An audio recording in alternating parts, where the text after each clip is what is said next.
I'm David. I'm David. And we're here to do another Course in Miracles moment with you. And so we hope you'll follow along. At New Thought Unity Church in Cincinnati, we do A Course in Miracles to remind us of the practical applications of our faith. We're not going in any order. We're just going to bring some of our favorite things to you and share them over the course of forever.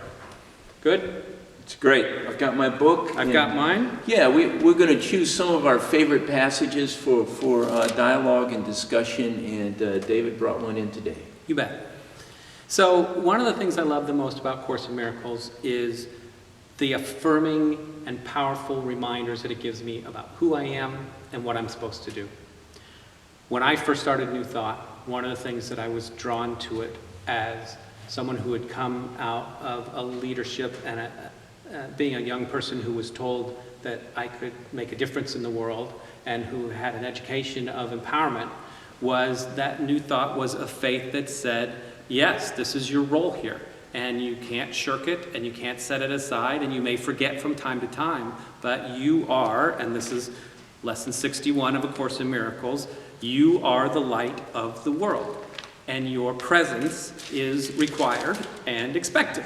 And so there's no sort of like, sorry about your little self, and we'll let you know if we need anything. Course in Miracles straight out just says, look, and there's a phrase, God is lonely without you.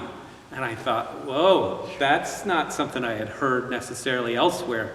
Course in Miracles tells us over and over again, it's up to us. Step into it, because as a child of God, you are needed. And I love the first person present, and it's often this way, I am the light of the world. Absolutely. So I'm telling myself that. Yes, right. And this lesson at the very end does that. It counters our ego's desire to make it little and to make it less. So first of all, it starts with powerful I am statements. You're exactly right. And at the end it says, today's idea goes far beyond the ego's petty views of what you are and what your purpose is. Course in Miracles does this almost with a little bit of sense of humor sometimes if you read it with the right inflection. Yeah. It's just like, we realize there's that voice in your head, and we know that as soon as you read something powerful like I am the light of the world, that there might be a little reaction from your ego that says, who are you to think such a thing? So we're just going to make sure to remind you, we're telling the truth here. Absolutely. As a bringer of salvation, it's necessary to overcome that little voice that says you aren't, and to find all of the ways to remind you that you are.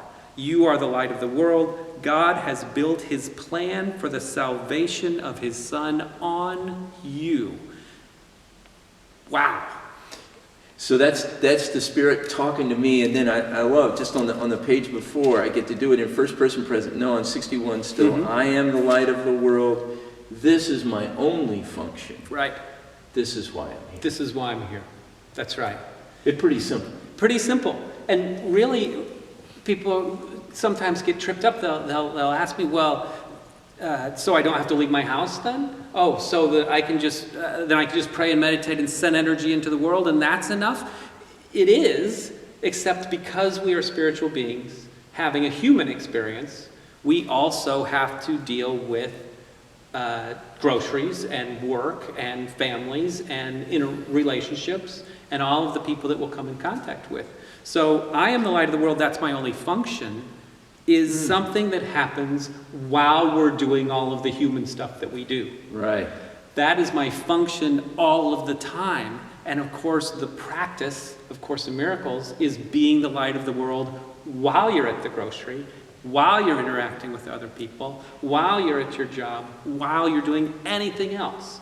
And that's part of what I love about the Course. It seems like, oh, well, that seems really hard, or that must be something you do in meditation, or that must be something that's separate. What I get from lesson 61 is, no, that's your one function, so incorporate it into everything you're doing, because that's how you make it work, that's how you ascend, that's how you fulfill your purpose on earth. That's why I am here. That's why I am here. That's why I am here. Yeah, so. Right. What's the meaning of life? Well, big complicated book I could write. Or, sorry, you are the light of the world. That's why you are here. We're going to keep bringing these discussions of A Course in Miracles to you as we can. And David, thanks for being a light. Yep, that's In a the world. good reminder. Go out into the world today, remembering that everything that you do it as a light in purposeful service of others. We'll see you next time.